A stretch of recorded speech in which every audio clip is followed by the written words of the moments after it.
this is an iHeart podcast. Guaranteed human.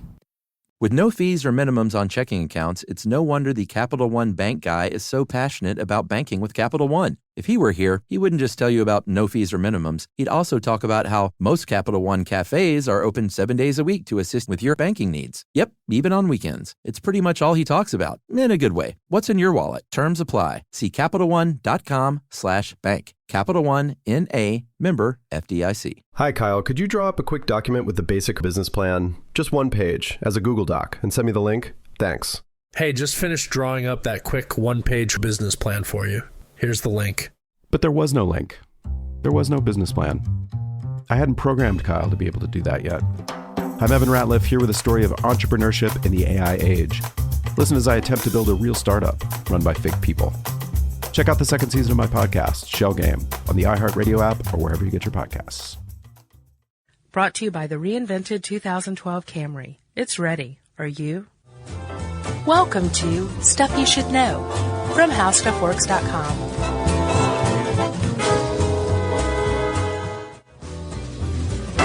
Hey, and welcome to the podcast. I'm Josh Clark, and with me as always is Charles W. Chuck Bryant. Yes. And this is Stuff You Should Know, the podcast, the audio cheesecake podcast. So mad at that guy. Oh, really? Yeah, we'll talk about him in a minute. It will all become clear. Okay. I just took my tooth out for, I'm getting a new one tomorrow, finally. Congratulations. Thank God. Are you getting it after we record? Yeah. Cool. So 2 more episodes will feature Hillbilly Chuck. It's been a long, arduous road for you, It's been like over 6 or 7 months now. I just looked back at Christmas photos and I had no tooth. Yep. I didn't realize it was like last year. Yeah. And it's almost August. Yeah. Oi. Hillbilly Chuck. All right. That's really derogatory, you realize. No, I love hillbillies. Okay. Chuck. Yes. I have a revelation for you. All right, let's hear it. So, you know when you hear music and you look at art? Yeah. If you don't hate art? Yeah. And you look at it? And you start to feel an emotion, or maybe a memory is released, or just something happens to you. A change kind of comes over you. Sure. What you're doing is experiencing an emotion that was, I guess, created and encapsulated in a work of art, whether it's music or something visual, or sure. And it was put in there by the artist for you to come along and unlock. Yeah. And then, bam, you're feeling some sort of emotion or whatever. Yeah. That is possibly the most astounding thing that humanity's ever figured out how to do. Agreed. Like, think about it. It's like when you're interacting with art, you are, in a way, interacting with the artist, and the art is the intermediary. Yeah. But if you kind of understand it on that level. But imagine if you were an alien, an emotionless alien that came down and observed this just kind of off to the side. It makes zero sense whatsoever. This painting is just a work on canvas. Yeah, it's color and brushstrokes. And yeah. But it is, if you look at it on a much more important level, it is a capsule of emotion and memory. Agreed. And I agree that that's like astounding when you think about musical notes. Like there's a code inside them almost that taps into these emotions. Yep. And I'm already upset because we don't quite know why, and like why it differs from person to person. And it's like, I don't think we'll ever know. Yes. You know, some people can hear something and think something sounds like garbage. Someone else might hear it and it might make them weep. Okay, I think we do know. I think I know. Well, you should have written this article. Well, no, think about this. I think that we have certain processes. I did write this article, Smarty Pants. Well, one of them you did, yeah, sure. So I think that there's certain processes that our brains are capable of carrying out, and they're emotion-based, right? Yeah. Because think about it. What are emotions, Chuck? That's one of those hard to define things. They're like, what is the definition? Well, it's like it's some sort of, no, okay. What's the, let me rephrase, because that was, define is, Chuck. Yeah. What is the value of an emotion? What's the purpose that it serves? Well, I mean, some people think it, from early on, it was a means to help us survive, like Right. fear of the tiger. Right. Or contentment with the sun on our faces. Right, or like around a campfire. So, Yeah. okay, I need to stay warm. Sure. You don't even have to think that. Emotion is like your body thinking for itself in order to survive or achieve its goals, right? Yeah. So our brains are capable of carrying out certain processes, and using things like art and music is almost like exercise for those emotional processes. Okay, that makes sense. And when we do this exercise, they kind of bulk up. But they bulk up differently for different people because we have different experiences. They're all along the same lines. Yeah. Where you're feeling like things that make you happy or things that make you sad or things that make you scared. But they're different subjective experiences. True. That's what I think is going on. I agree, especially when you throw memory in there, which we'll get to. Right. Well, let's go ahead and hit this one study then.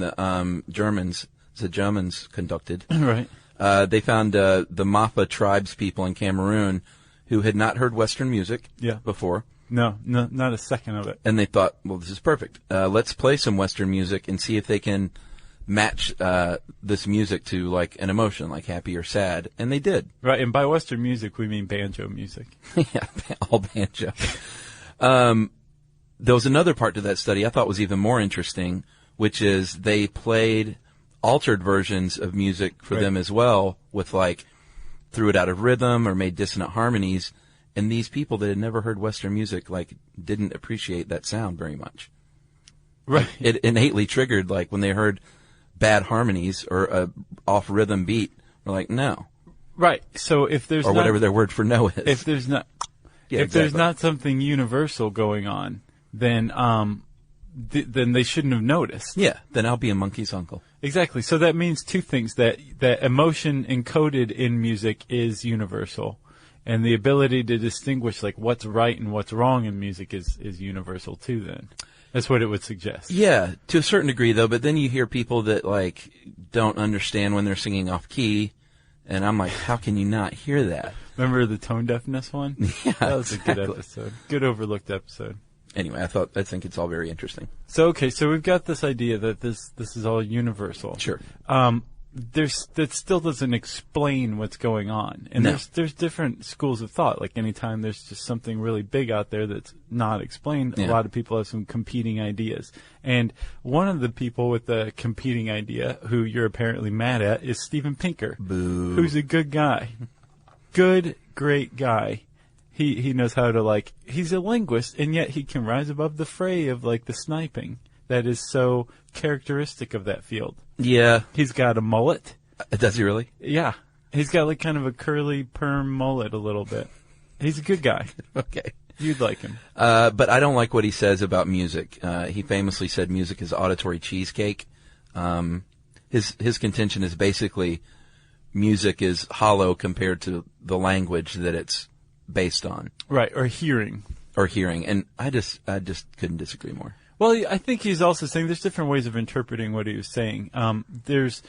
It was an accident, an evolutionary accident, or it's something that's designed to exploit an existing sense. So cheesecake exploits our sense of taste. It's like we don't really need cheesecake, but when you're eating it, you're like, this is really good, and it's designed to be like, I'm going to take your sense of taste and I'm going to blow the back of your head out. I think people need music and art, though. Okay, well, Pinker would probably contend that's not necessarily the case. That's the explanation. Is that he's saying if music is just designed to assault the sense of hearing, it triggers emotions because it's specifically targeted to do that. Yeah, simple as that. All right. So there is another guy, Mark Changzi. Cognitive scientist. He thinks that music, we associate it with movement, and we can pick up on movement and empathy, or we express and pick up on empathy and emotion through visual cues of movement from other people. Like if somebody's kind of trudging along, you're like, oh, that person's sad. Yeah. Yeah. And that makes sense because, and this was, I thought, kind of neat. Was this the first article yours? Yeah. When you Google musical notes and hit it into Google Images, it like almost everything you see, it shows them like flowing and flying and Right, there's movement. yeah, there's very few like just static shots of musical notes on a scale. Yeah. And even if you looked at a musical scale, you know, it has a flow and up and down, and it all is very movement based. Right. He also pointed out too that we use terms about movement to describe music, like a movement is a part of a larger composition. Yeah. Or we say like music moves us. Yeah. So I think you did a good job in making the case that we associate movement and music, but I don't think that necessarily proves his larger point that that's how it evokes emotion, because it's a stand-in for human movement. Yeah. But I definitely thought it was worth note, you know. For sure. It's one of those things, it's like, that's kind of interesting, but what are we proving here? Right. Well, there's another camp, too, that kind of is the opposite of Pinker's assertion that they say that, no, music and art are its own things. Yeah. Like, it looks like this huge blur of stuff when you put it under an MRI, but that process is its own thing. And it's not just an offshoot of language or hearing. Yeah. I think I relate to that a little bit. I figured you would. So, all right, let's put music on the back burner for a second and talk about art, visual art. And I'll go ahead and say up front that a painting or a photograph I can find like extremely beautiful, but it doesn't move me emotionally like music or a moving image will. Like a movie or a TV show or Sure, whatever. right. Or and then you put music and that moving image together, and for me, that's like the recipe. That's just when it goes kablam. Right. So like when at the beginning of Bonanza, you just start weeping on Yeah, cue. exactly. Right. But other people, look at a painting and like I'll find a painting gorgeous and beautiful or a photograph, but other people look at a painting and weep, let's say. Sure. But not me. So it all varies from person to person. Right. The thing that kind of gets me is that because it varies from person to person, I think that explains why we have such a wide swath of what we consider art. Sure. You know? Oh, yeah. Why there's so many genres of music, because something that might get you might not get somebody else. Yeah, like the very bare, stark art of like the dot in the center of a blank canvas. Yeah. I don't get it. Well, the thing is that's you can't poo-poo it, though. No, I'm not poo-pooing it. Because abstract art basically proves the idea that art is an encapsulation of emotion, or emotion encoded for each viewer to unlock. Yeah. And it may do nothing for you, but it may also trigger some sort of memory, like that someone's made. Right. It just the idea that like something beyond like people moving and talking and saying lines and there being music in the background, unlocking, your emotions. Sure. The fact that just a dot in the middle of a white canvas can unlock emotions, like that's it at its most basic, essential form, Yeah. But it still does the trick. Or performance art. Woo. Yeah. The one, So one of the theories is that visual art basically simply just taps into these learned emotional cues. And whether it's a conscious thing or it's subconscious, like the color red, right, or these weird lines that I see, or a Pollock, maybe. You know, what that might evoke in different people. I chose Franz Klein for some reason, and I don't know why. I don't know if Pollock would be the go-to, but I like that you went somewhere else. Yeah. A line's in disarray. It's unnerving. See, one of the biggest things I have with visual art, with like a painting, is when I go see like a Pollock, I'm more knocked out by being in the presence of the original work. Right. Like, it looks cool, and I love it, and it's gorgeous, but I think about Pollock in his garage, sure, drunk as a skunk, dribbling the paint everywhere. Yeah. And like, if I could touch it, I would like connect with that. If you touched it, you would get tackled by security. Or anytime I see the original stuff, I think I know exactly what you mean. Like when I see the original handwritten lyrics at the Rock and Roll Hall of Fame to like a Jimi Hendrix song on a piece of notebook paper. Yeah. I'm like, man, his pencil touched that paper. Right. And wrote The Wind Cries Mary. Yeah. Wham. That's definitely an aspect of it as well. I agree. I don't know I wonder how that changes things though, does that add to it, or is it distracting?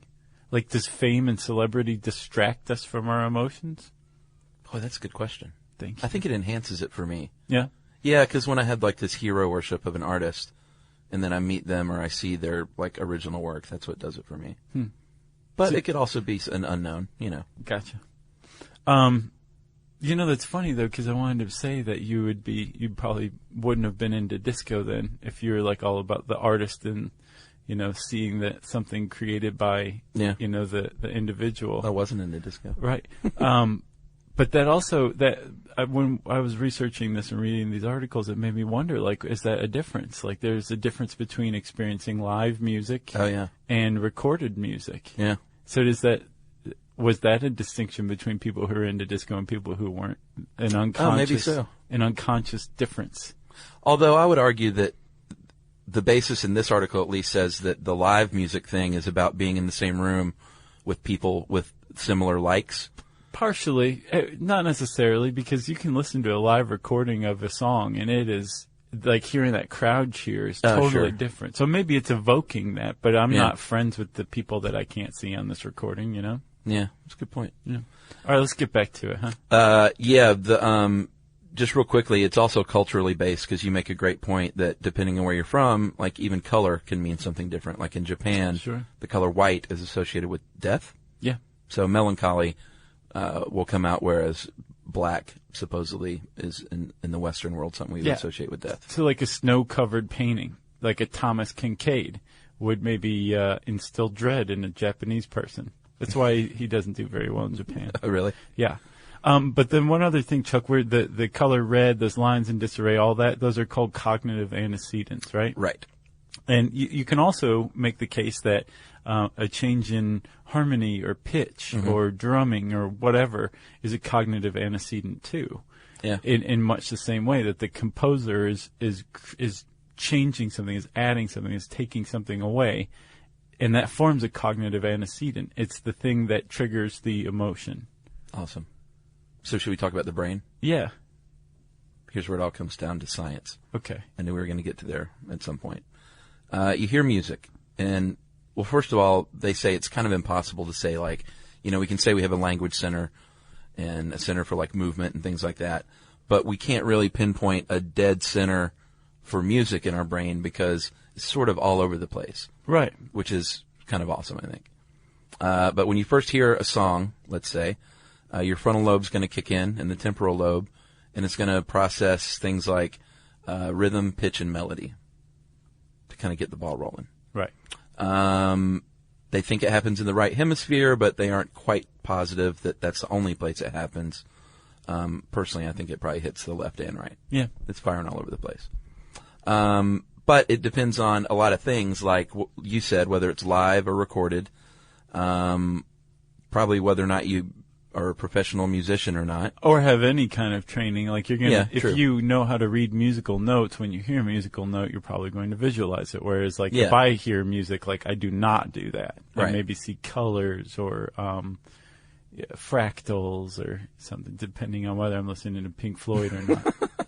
And then whether or not the music has lyrics. If it has lyrics and you can understand these lyrics, then you're going to be processing language through Broca and Wernicke's areas, which we've talked about before. Love those areas. Two great areas. What was that in? We talked a lot about linguists in the two areas. There's so many shows now, man. I have such a hard time. It didn't come out very long ago. I think it was in the one on prohibition.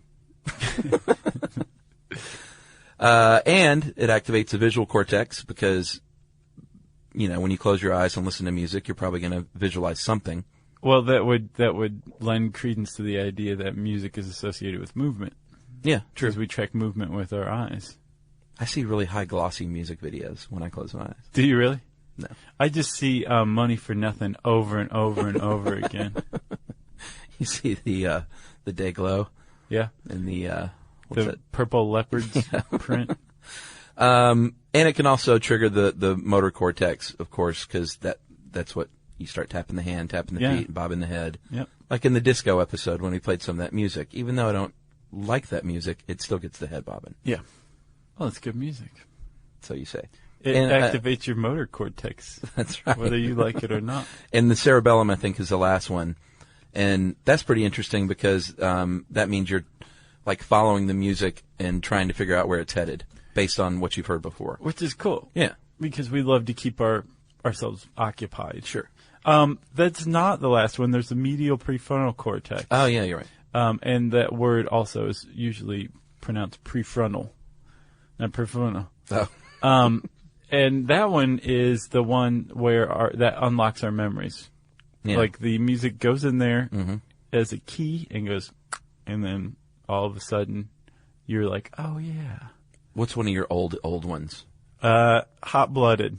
What does that give you? I think of myself as a little 3-year-old in cowboy boots because that was like the first song I ever knew the lyrics to. So I walked around singing Hot Blooded. Nice. How about that? That's pretty good. My big one is How Deep Is Your Love by the Bee Gees. Oh, yeah. It makes me almost want to cry when I hear it because this one day when I was like in the 3rd grade, there was a bully that was not even picking on me, but he just scared the crap out of me on the bus one day with his bullying.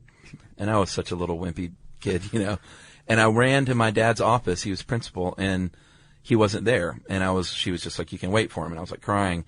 And How Deep Is Your Love was on the hi-fi. And to this day, it just still makes me incredibly sad to hear that song. See, you like disco.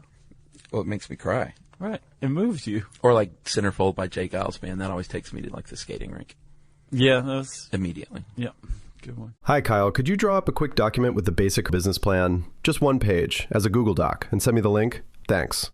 Hey, just finished drawing up that quick one-page business plan for you. Here's the link. But there was no link. There was no business plan. It's not his fault. I hadn't programmed Kyle to be able to do that yet.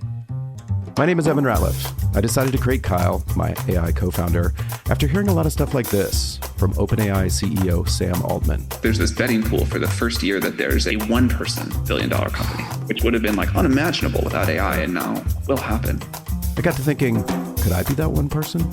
I'd made AI agents before for my award-winning podcast, Shell Game. This season on Shell Game, I'm trying to build a real company with a real product run by fake people. Oh, hey, Evan. Good to have you join us. I found some really interesting data on adoption rates for AI agents in small to medium businesses. Listen to Shell Game on the iHeartRadio app or wherever you get your podcasts. The moments that shape us often begin with a simple question. What do I want my life to look like now? I'm Dr. Joy Harden Bradford, and on Therapy for Black Girls, we create space for honest conversations about identity, relationships, mental health, and the choices that help us grow. As cybersecurity expert Camille Stewart-Gloucester reminds us, we are in a divisive time where our comments are weaponized against us. And so what we find is a lot of Black women are standing up and speaking out because they feel the brunt of the pain. Each week, we explore the tools and insights that help you move with purpose, whether you're navigating something new or returning to yourself. If you're ready for thoughtful guidance and grounded support, this is the place for you. Listen to Therapy for Black Girls on the iHeartRadio app, Apple Podcasts, or wherever you get your podcasts. So if you want to talk about memory, you should go look up. Have you seen the video on YouTube I posted about the guy in the nursing home? I don't follow you on Facebook. Jerk. It's pretty amazing. Just go to YouTube and put in "man in nursing home reacts to music." Yeah. And there was this old timer in a nursing home who it showed him before he listened to anything, and he, was kind of shaky, had a hard time stringing together sentences. And then they put these headphones on and played like Cab Calloway and stuff. And all of a sudden his speech is fluid. No way. Oh, dude, it's like remarkable. Wow. And just gut-wrenching to see this. Well, they were saying the medial prefrontal cortex is one of the last areas to go with Alzheimer's. Exactly. So you may have trouble with just about everything else, but music can still unlock memories. That's pretty cool. Yeah, it's awesome. It's a cognitive antecedent. It is. And then there was another study with, they studied this woman who had damage to her temporal lobe, and she couldn't distinguish between like melodies and things, but she still had the in the MRI machine had the emotional reactions lighting up that you would anticipate with like quote happy music or sad music. Yeah, pretty amazing. Right. Again, it's like the Mafa tribes people. Yeah. So we have a pretty good idea that that our brains are being activated. These certain regions are right. We've seen it in the MRI. That's right. People have listened to music in MRIs while scientists have studied them. They love that kind of stuff. And so from that, and like that Alzheimer's revelation, we've started to realize, like, oh, okay, well, maybe we can, like artists, create music or art to get you in with the emotions. Yeah. Maybe we can kind of use this as like a prescription, and hence music therapy has been born. And it's actually been proven as what is the noun for efficacy? Efficatic? Effective? No, wait, that's an effect? It's effective. Okay. Thanks, Chuck. Sure. Go ahead. Man, something bad just happened to me. Okay, well, yeah, so music therapy's been born, and it's effective. It's been shown effective. It's has. Efficative.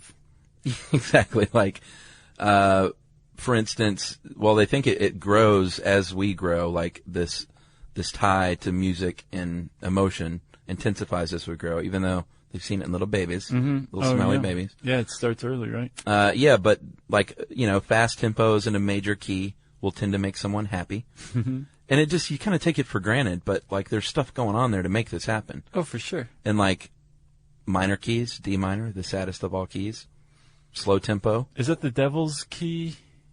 No, it's from Spinal Tap. But, oh, okay. Yeah. But it is. It's a very sad key. And minor keys, when you hear it, especially as a musician, it just lends itself to like darkness. Yeah. I wonder if that is the devil's key. There's something called, like, I think the devil's key. Oh, really? Yeah, I can't remember what it is. It's worth, like, maybe we'll do a Smarter in 60 Seconds on it. I would love to. Okay. But as far as studies go with medical benefits, they have found that at Cal State University that hospitalized kids were happier during music therapy when they could play something along with, like, a teacher on guitar, let's say, than even getting, like, toys and puzzles. Like, they valued and were happier during music time than playtime. Right. It's pretty remarkable. They're, like, just playing, doing their own plaything. It just stunk compared to playing a triangle. Yeah. I was always, like, put in a bad mood when I was given a triangle or a recorder. Do you remember recorder lessons? Oh, yeah. Mandatory recorder lessons? Sure. Why was that the one? Probably because it's easy. Yeah. I guess the recorder lobby was much stronger when we were kids than it is today, because you don't see those any longer. Yeah. Well, there was no reed on it. Like, it's just any kid could pick up a recorder and play. Right. You don't have to hit it just right with, like, the flute or... And then what were those sticks? They were like ribbed sticks that you would just like zip along one another. It goes zip, zip, zip, zip. There was like wooden corduroy. Yeah, it's a percussive instrument. I don't know the name of it though. That was boring. The augmented fourth, my friend. It's the devil's key. Oh, really? Mm-hmm. I'll have to check that out. Maybe our guest can play it. Oh, yeah. Which is coming up soon, by the way. Breakup songs. I couldn't quite figure out if they've proven that a breakup song, it seemed like all anecdotal. Like, of course, I Will Survive is going to pump you up if you're going to show him. Right. Or, She's Always a Woman to Me will make you weep. If you love Billy Joel and your girlfriend loved Billy Joel and you just broke up. Well, like, it feels good to hear those songs and to cry it out. Because your medial prefrontal cortex is crying out for Is that what it is? I guess, yeah, because I mean, like, you have a memory formed in relation to a song, right? Yeah. But no, I think the point that Conger is trying to make is that there's not a study out there that showed that breakup songs have this certain effect. No one's done that yet. Yeah. But she did lay out like a pretty good case for how it would work, why people were walking around knowing that, like, yeah, this works, this has this effect, right? Let's hear it.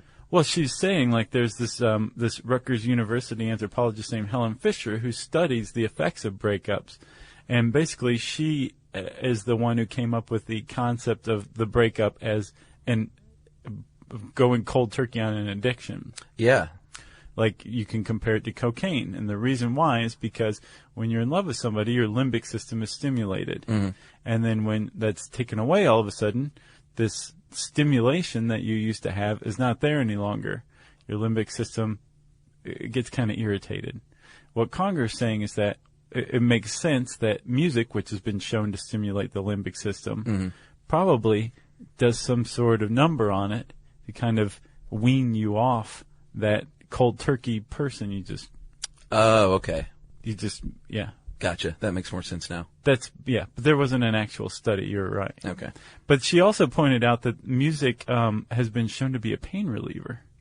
Yeah, this one study from 2011 found that cancer patients undergoing mastectomies had lower blood pressure and lower anxiety when they played music pre-op, during the operation even, and post-op. Yeah.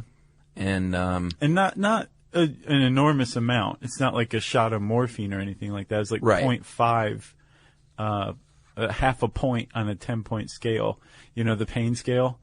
The line drawing of the person just like 10. I never know what to say there. I always think I need to say a lot so I'll get a better pain pill. Well, they ask you like 1 to 10. I know. That's why I always say 10. Oh, okay. But it's hard to qualify. If you want to get the good pain pills, you have to say 11. Oh, really? They think that's hilarious. Have you said that? No.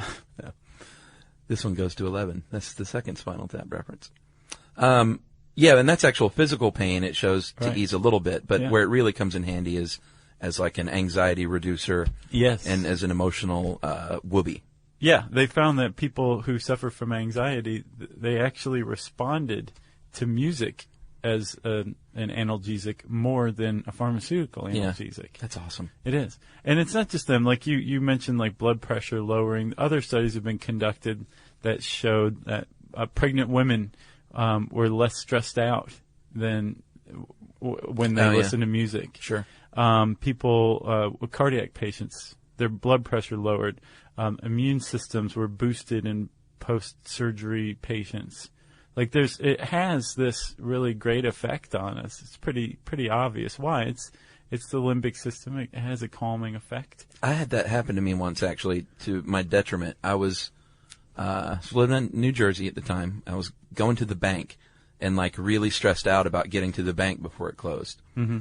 And this song came on that I'd never heard before.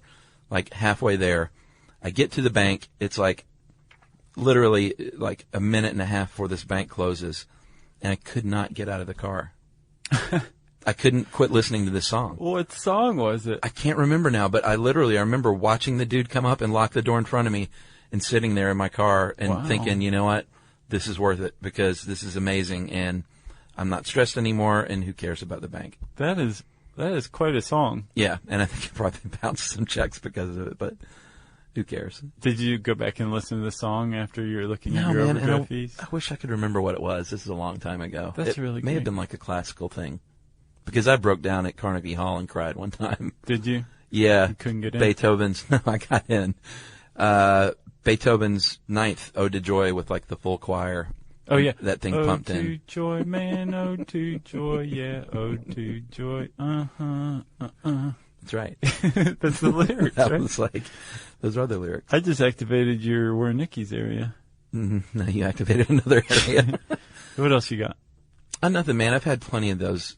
A lot of times it's live music that gets me because of the shared experience. Sure. But it can happen on just, in a movie or a television show. Yeah. Like I said, you marry the moving picture and music together for me, and it's like it's all over. It's like chocolate and peanut butter. That's right. You got any good breakup songs? Any good sad songs that you like? No, but it definitely, I think who doesn't do that, when they go through a breakup, to sit around and listen to, the most morose stuff you can find. Yeah. Like, put on the Smiths and... The Smiths, The Cure. Yeah. One of my all-time favorites was a Secret Machine song called Alone, Jealous, and Stoned. Oh, really? God, it'll kill you. Really? Good stuff. Yeah. Strangely, Genesis, Ripples is... Really? Yeah, that's a great one to me. But that one is so magnificent because depending on my mood, it's either sad or very reflective. Yeah. It's not ever happy, I feel like I'm going to go take on the world. It's not that kind of song. Right. But it's not necessarily sad. Yeah. It's just contemplative in a lot of ways too. And there's a range too, I think with the breakup. Like at first you do want to just keep being bummed out, until you've gotten it all out of your system, and then that's when you want to put on, Eye of the Tiger. Well, also Molly pointed out, she wrote the second article, I think. She points out that if we are hitting our limbic system with music, and we are, it's like a drug, we become addicted to it. Yeah. Then there's a really good case for unplugging and not listening to music for a while. I don't know about that. Which kind of points out something that I've known for a very long time. A good listen to stuff you should know is very refreshing. That's true. Yeah. Yeah. We have a special treat here, Chuck. Yeah, we do. Okay, so we've been talking about the idea of experiencing music, like unpacking it and experiencing music and art. Yeah. We should probably talk to somebody who packs that. What a great way to say it. Thank you. We have, you might remember him from the mountaintop removal mining episode. Mr. Ben Sollee is joining us again. That's right, and we're going to get his insights on music and emotion as an artist, and then, as a special treat, just like last time, he's going to play for us. Right. So our second musical guest is the same as our first musical guest. Right. Hi, Kyle. Could you draw up a quick document with the basic business plan, just one page, as a Google Doc, and send me the link? Thanks. Hey, just finished drawing up that quick one-page business plan for you. Here's the link. But there was no link. There was no business plan. It's not his fault. I hadn't programmed Kyle to be able to do that yet. My name is Evan Ratliff. I decided to create Kyle, my AI co-founder, after hearing a lot of stuff like this from OpenAI CEO Sam Altman. There's this betting pool for the first year that there's a one-person billion-dollar company, which would have been like unimaginable without AI, and now will happen. I got to thinking, could I be that one person? I'd made AI agents before for my award-winning podcast, Shell Game. This season on Shell Game, I'm trying to build a real company with a real product run by fake people. Oh, hey, Evan. Good to have you join us. I found some really interesting data on adoption rates for AI agents in small to medium businesses. Listen to Shell Game on the iHeartRadio app or wherever you get your podcasts. The moments that shape us often begin with a simple question. What do I want my life to look like now? I'm Dr. Joy Harden Bradford, and on Therapy for Black Girls, we create space for honest conversations about identity, relationships, mental health, and the choices that help us grow. As cybersecurity expert Camille Stewart-Gloucester reminds us, we are in a divisive time where our comments are weaponized against us. And so what we find is a lot of Black women are standing up and speaking out because they feel the brunt of the pain. Each week we explore the tools and insights that help you move with purpose, whether you're navigating something new or returning to yourself. If you're ready for thoughtful guidance and grounded support, this is the place for you. Listen to Therapy for Black Girls on the iHeartRadio app, Apple Podcasts, or wherever you get your podcasts. All right, so let's just get Ben in here.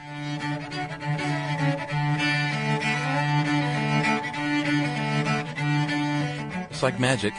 Ben Sollee is in the studio. Wow. That was Ben. Thank you for coming. Oh, it's my pleasure. Say hello. Thanks, Ben. It's good to be here. It's good to be here. So we did things out of order, and Ben actually just played, although through the magic of editing, you will hear that song or songs afterward.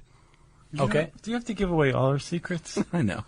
But I just wanted to say that I was supercharged after doing this podcast on music and emotion to experience that with you in a room. All right. With just a few other people. Well, I can't wait to hear what y'all been talking about then.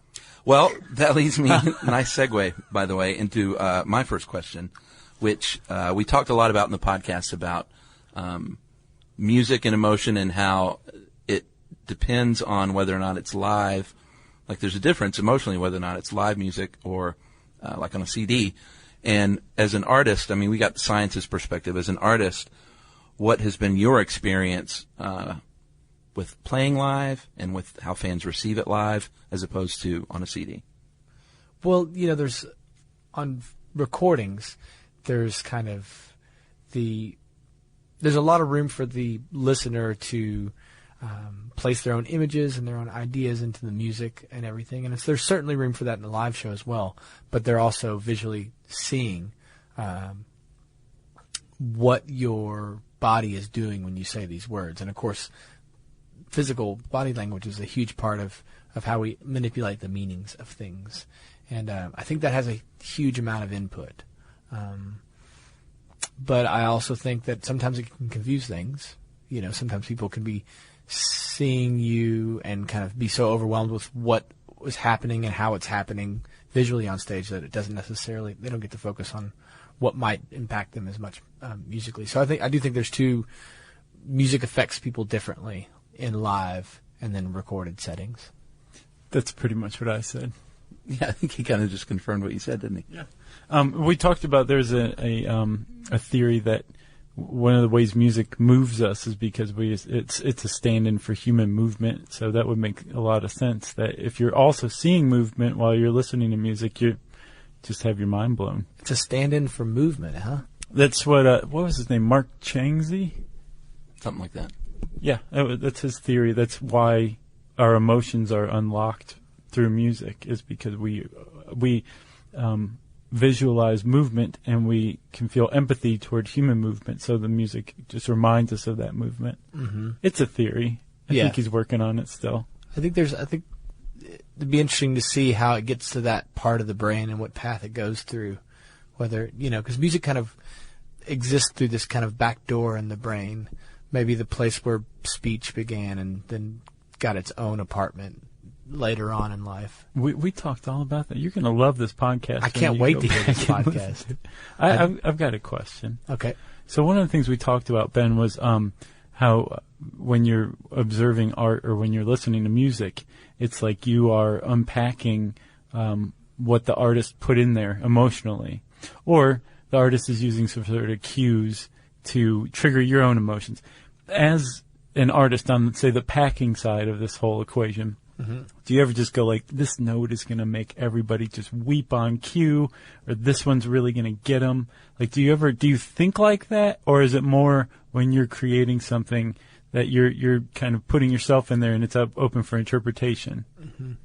I think there's generally two ways I go about it, and both of them have their own dangers and pitfalls.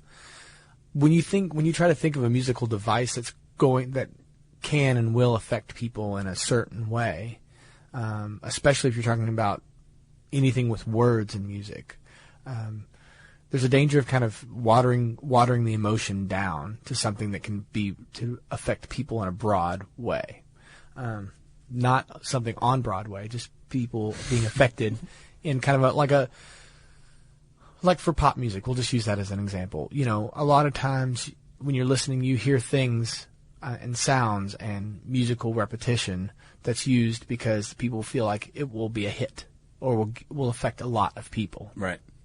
And of course, when I'm writing songs, sometimes I can think that I can be too personal with an idea.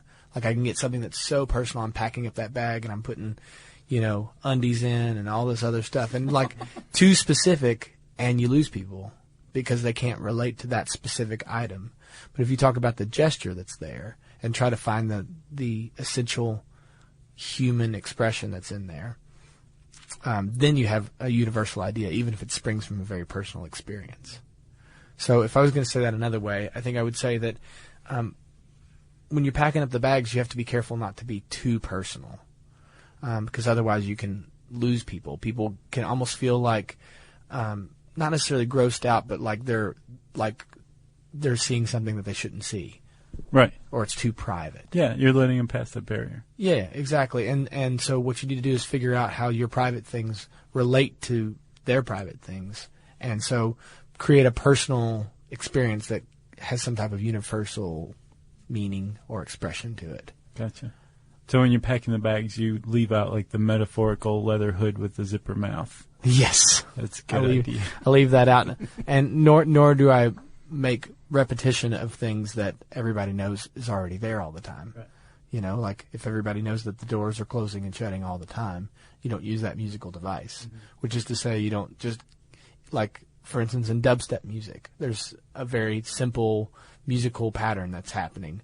Basically, there's a big build, usually for about 32 bars. Yeah. Where it's just, there's no low end or anything. There's just big build, and then there's something called the drop, where the bass drops back in, and it's supposed to be like this quake of emotion that happens, and everybody's heads start just going up and down. Right.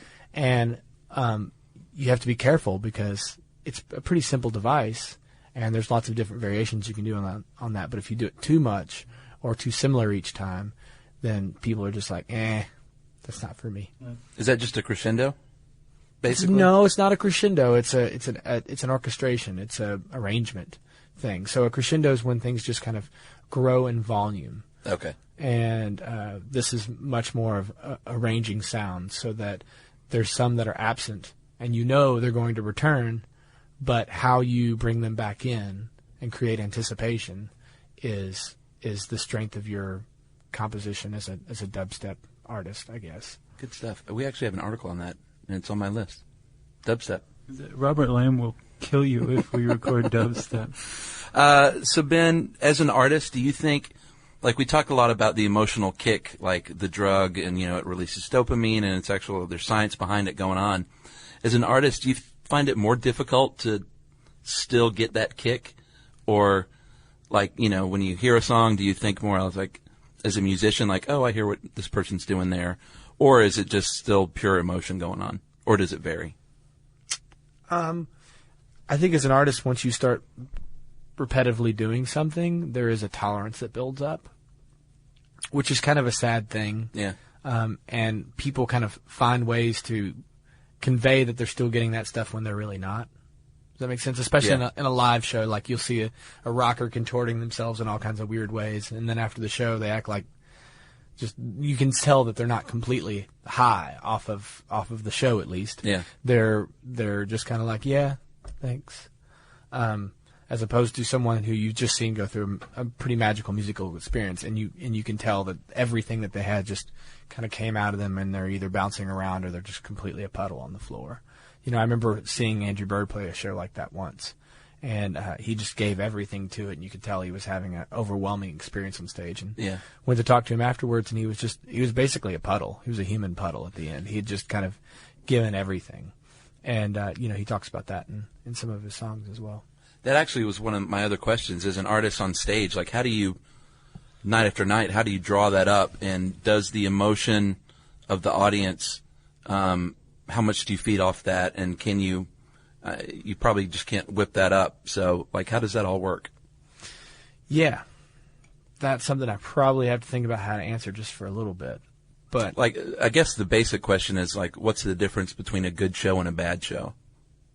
Yeah. And sometimes that's not up to me what was good and bad, because sometimes I'll have sometimes when I'm playing a live show, I'll have what seems to be a fairly kind of mundane night. Like, nothing really special instrumentally happened. I didn't shred really much on anything, and I didn't really feel an impact. And then people will walk up to me after the show, and they'll be kind of having this intense emotional reaction to it, So there's all kinds of stories and networking going on when you're playing live on stage. People are getting to know you. They spend 2 hours getting to know you. They're taking all kinds of visual cues from you. Mm-hmm. And, of course, you're actually talking to them and telling stories. They're taking cues from everybody else in the audience. Right. So there's kind of like a tribe build-up mentality. Mm-hmm.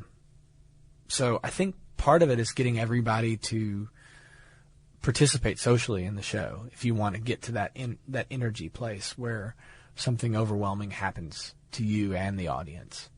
And that usually starts with it's very much like a combustion. Like you have to ignite it in some way. And you feel that coming on, like, have you been in a show where you feel like not so much is happening, and then all of a sudden, all right, now it's going on? Yeah, you can definitely feel it when it turns on. There's a sort of friction in the room, if that's a good word. There's definitely some type of resistance that you can move with. Right. If that makes sense. Like in dance, when you're doing like ballroom dance, even though the motion is very fluid, there's a lot of rigidity in it. Like between partners, you have to kind of push against your partner, and they have to be rigid to be able to communicate the movement to them, because you're not going to be, okay, spin to the right 180 degrees. Now dip down 45. Right. Like, you're not going to use language to them. You're touching and pulling, but you want to do it in a fluid, very connected way. And you have that same sort of push and pull with the audience, where when you push against them, you can hear or feel them kind of get excited. And then when you pull back, you can hear them kind of breathing more. Right. And when I say pull back, I mean that can be volume, that can be tempo, that can be frequency range that you're including in there. It can be a lot of things. And of course, as a cello player who did a lot of time sitting in the back of the orchestra, I got to spend time paying attention to that from an orchestral standpoint, where you're on stage with 80 people playing to an audience of however many people. And so that's an even trickier thing, is you got to get the 80 people to create the spark before the audience can really start combusting, can really start feeling that energy. And that second chair clarinetist is always just messing it up and holding everybody back. Did you play clarinet? No. Okay. But sometimes the audience can walk in and create something that may not have been there otherwise. Yeah.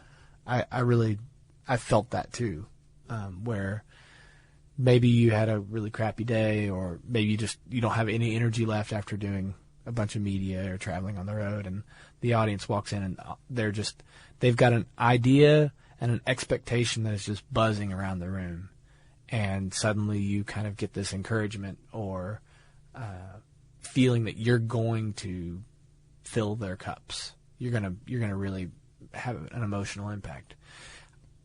But there's no one way that I get myself psyched up for it. Right. To generate that spark. There's not like one tool. There's no drug that I use. It's just kind of one of those things where I try to, from the very beginning, I try to write songs that have that personal experience in it for me, that igniting artistic moment. Right. Whether it's a love song, or whether it's a song about something stupid that happened between politicians, or a belief in some type of social change, or a war song or something like that. It can be any sort of thing. When I write it, I try to be really honest and genuine about something that really moves me, so that whenever I play it over and over and over again, the 300th time I play it, I can still look back into that song. And for me, it's very much like that. When I play a song, I'm remembering and kind of reliving a little bit of what happened in that song. Right. But not just what happened in that song, what happened when I played that song for the first time in front of a certain group of people, or when I played that song on Stuff You Should Know, or whatever. Right. Like it kind of accretes experiences in it. And so that keeps me getting excited about it. And I think that probably helps ignite things. Have you ever made a stranger weep with your music? And if so, how'd you feel about that? Now, when you say stranger, you mean like an audience member? Somebody who just is walking by, has no clue? No, not necessarily. Just somebody you didn't know, like somebody who came to see one of your shows, and like you looked down and you saw like they were crying, and it was obvious it was because your music had brought something out in them. Yeah. What was that like? Besides amazing. Man, what is it like? So when I'm playing a song that has a heavy emotion to me, like I've got this one song called Panning for Gold, and I wrote it about my grandparents who both had dementia, and as they slipped further and further into that, it's Alzheimer's, and which was caused the situation of dementia. They kind of forgot all the good stuff that they'd done in the world, and I used this character, this spiritual character of God, forgetting all the stuff that he'd created in the song as a kind of like a lyrical device to show that it's our job to remind each other of how all the beautiful things that are in the world. And that was what the song meant to me, and that's what I first started explaining to people. But I quickly learned that people would weep to that song for all of their various reasons. The song was so sticky as an artistic idea. The idea of someone old forgetting something that a young person was supposed to reconnect them with. Right. Or maybe it was about protecting or preserving something that the audience would all fill their own minds with ideas, and they would just weep. And some of them would be weeping for joy. Some of them would be missing somebody. And it was a real mix, and I had no control over it. That's the thing. That's how it feels. It feels like, I've even though you feel like you've impacted somebody in a deep way, you don't feel like you've got any control over how it happens. So I guess that's kind of what I was asking was, do you feel responsible for putting that out there and the people are crying, or like you're just playing and they're attaching their thing to it? Yeah. I mean, usually the thing that coordinates with it is I feel like I've had a really genuine expression in the song. You know, from a performance standpoint, I feel like it was a really honest performance that time. I'll feel good about the performance. But I don't really feel like it's something that I did. I feel like if I'm being really honest, it can happen. It's something that I can create a situation for. But I don't feel like it's something that I do. I feel like that's kind of like the communal choice or that person's thing. Right. Earlier in the show, we talked about each other's. We talked about music and memory and how it's tied to memories and very evocative of, you know, a lot of times songs from like your childhood will get really specific with a certain memory. And, you know, one of mine was the Bee Gees and a very specific memory. Josh, what was yours? Hot-Blooded by Foreigner. But I think everyone wants to know, what's the first thing that comes to your head when you think about a song from your past, from your childhood, that really evokes a very specific memory? Like when you hear it, you're just there. Yeah. Well, at this point, I've got a bunch. At this point in my career, since I've written a lot of music and experienced a lot of music, I've got a huge pile of them. You know, there's a couple. This song, "Wayfaring Stranger," traditional tune. When I play or sing or hear that song, I go immediately back to sitting behind my grandfather's house and hearing him play that on fiddle and sing. There's other weird songs like "Tutti Frutti" is the song that I got over stage fright for some reason. Yeah, I was in grade school choir, and I had terrible stage fright at the time. I was like 5th grade or whatever, and I was playing cello at the time, but I was singing in the choir, and I just couldn't get with it. I was like, I shouldn't be up here.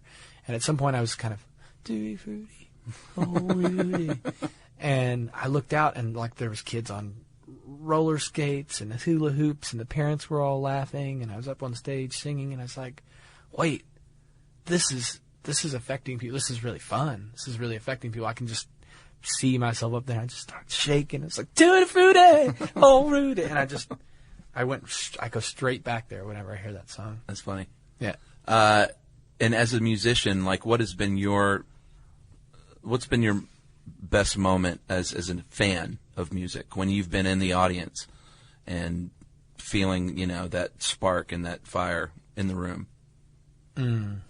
It wasn't that long ago that I saw an artist named Anais Mitchell.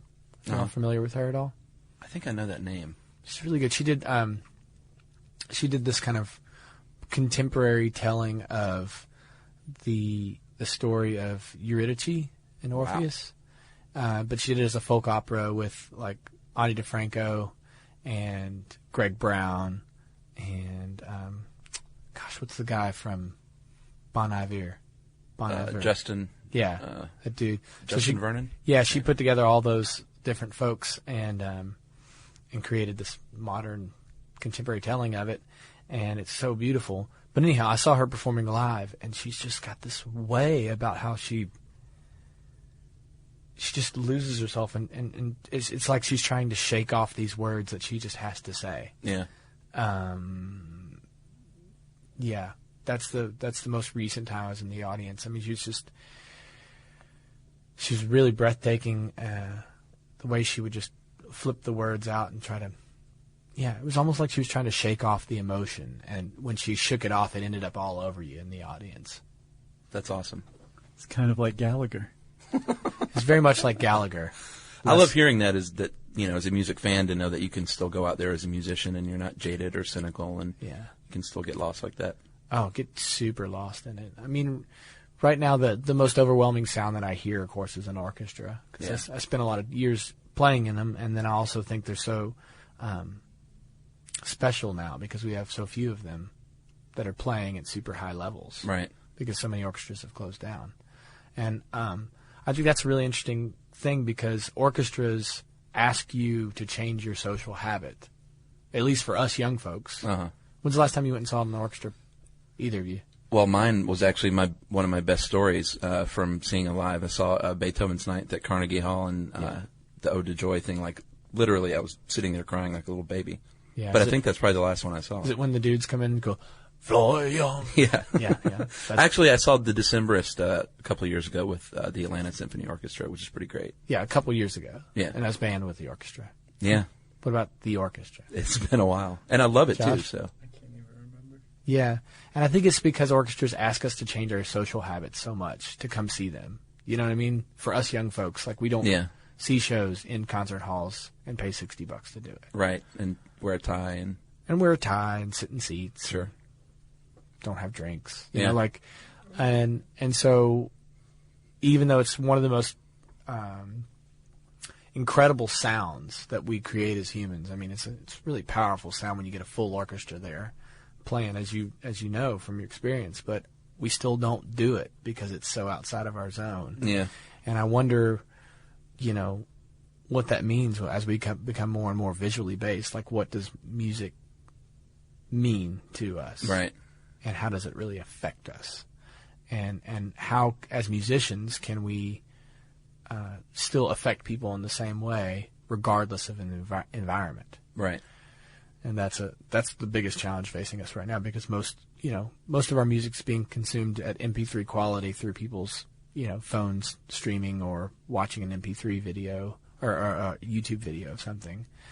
So, as a musician, I'm looking for the best way to affect people, and the best way to convey my song or art or whatever you want to call it. And nowadays it just gets consumed so many different ways. Yeah. You have no idea how people are going to resonate with it, if they're going to resonate with it.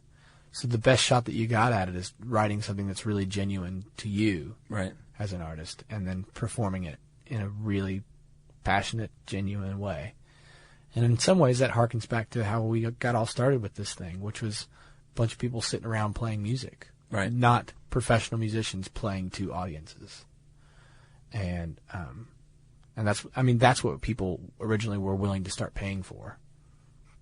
Was that emotion, that kind of those endorphins hitting you, all that stuff, that emotion, that physical effect on your body. Yeah, I've seen some of the best stuff I've seen has been like in the subways of New York. Mm-hmm. I saw a guy do "Wild Horses" by the Rolling Stones just by himself acoustically, and no one was paying attention, and it was one of the most awesome versions of that song I've ever heard in my life. Yeah, and no one was paying attention. Except for you. Yeah, I think a couple of people were, but yeah. Yeah. Well, I mean, that's just it. Is how do you get? This kind of goes back to when we just first started talking. Is how do you get folks to pay attention, and get them to realize that there's stuff here to be felt and had, without using musical devices that water everything down. Yeah. Where you're trying to use repetition and loudness and big crazy sounds to get their attention. And, you make sure not to leave any spaces in the song, because heaven forbid you lose their attention. Right. Or they not give it to you.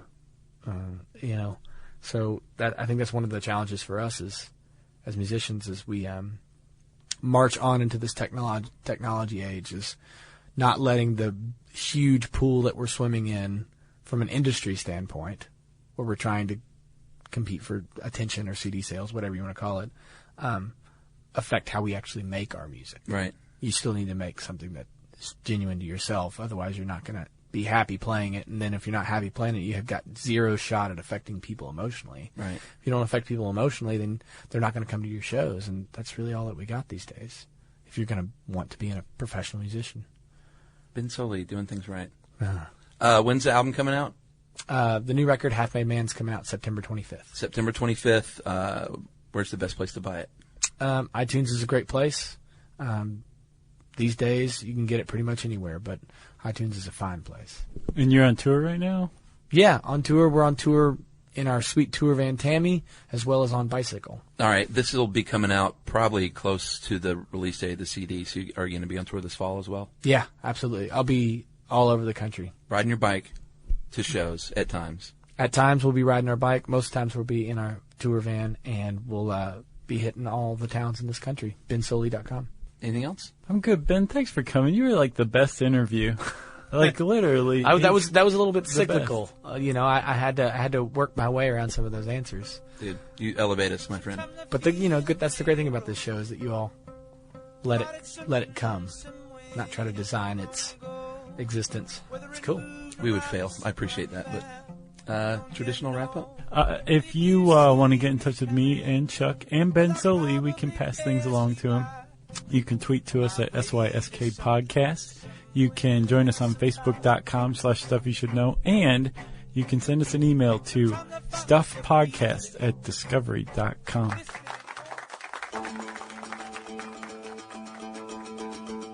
Feeling young today, flat out and fearless on the highway. Don't tell me to slow down, you see I grew up this way. TV shows and highlights, don't forget play by play. Now it's my turn.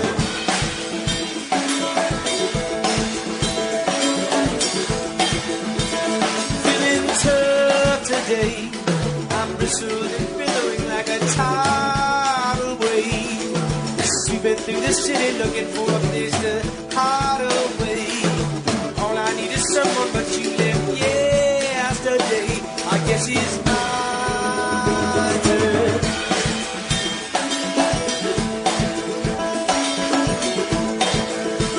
And if you want something done right, oh, you got to do what you say.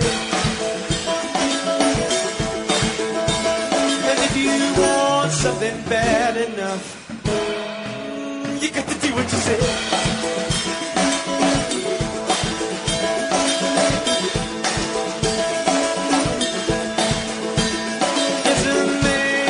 Cage. He's fighting like a fever for the time away. There's people gathered around making bets on the highest stakes. Oh, I can't look, I know there's got to be a better way. And if you ain't gonna do it, I guess I'll have to. 'Cause it's my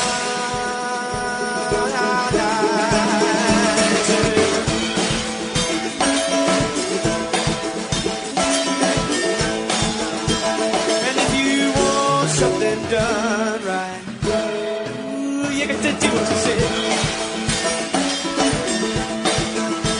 And if you want something bad enough, ooh, you got to do what you say. You got to do what you say. You got to do what you say.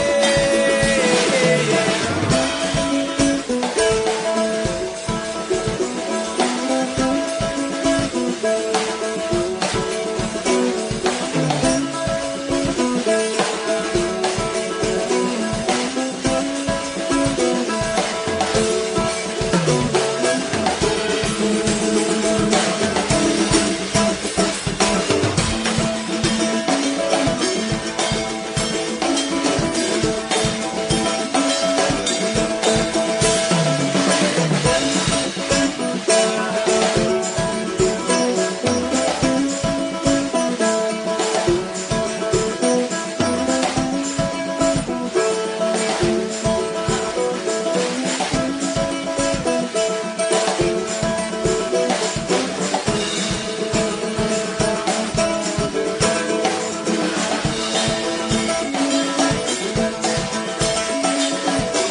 For more on this and thousands of other topics, visit howstuffworks.com.